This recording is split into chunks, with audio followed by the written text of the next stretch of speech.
Hatice. 3 yılı yatırım programında toplam 568 proje yer almaktadır. Uygulanan bu yatırım projelerimizin 401 adedi genel ve özel bütçeli kuruluşlarımıza aittir. Belediyelerimiz tarafından yürütülen yatırım proje sayısı ise 167'dir.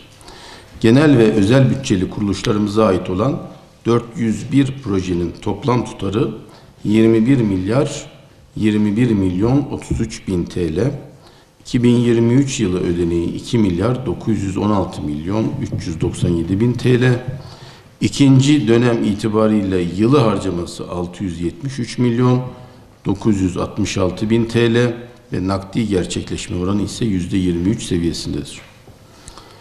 Belediyelerimize ait olan 167 projenin toplam tutarı 8 milyar 596 milyon 632 bin TL, yılı ödeneği 7 milyar 535 milyon 122 bin TL, yılı harcaması 967 milyon 664 bin TL olup %13 oranında nakdi gerçekleşme seviyesindedir. Genel olarak belediyelerimizin yatırımları da dahil ilimizin 2023 yılı yatırım programında yer alan toplam 568 projenin tutarı 29 milyar 617 milyon 666 bin TL, 2023 yılı ödeneği 10 milyar 451 milyon 519 bin TL.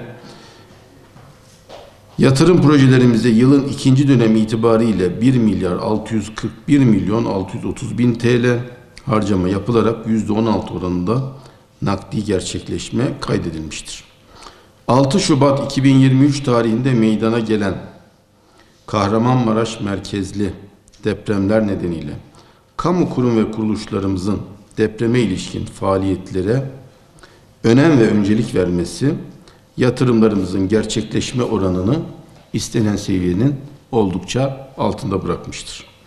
2023 yılı kamu yatırım projelerimizin sektörel dağılımı ise şu şekildedir. Projelerimizin 156 adedi diğer kamu hizmetleri, 150'si eğitim, 95'i tarım, 61'i ulaşım, 31'i konut, 30'u enerji, 21'i sağlık, 18'i kültür turizm ve 6'sı imalat sektörü içinde yer almaktadır.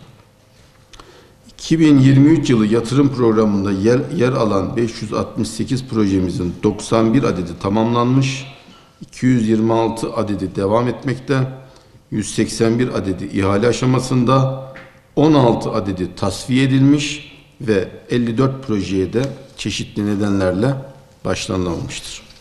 Yıl ödeneğimiz 7 milyar 295 milyon.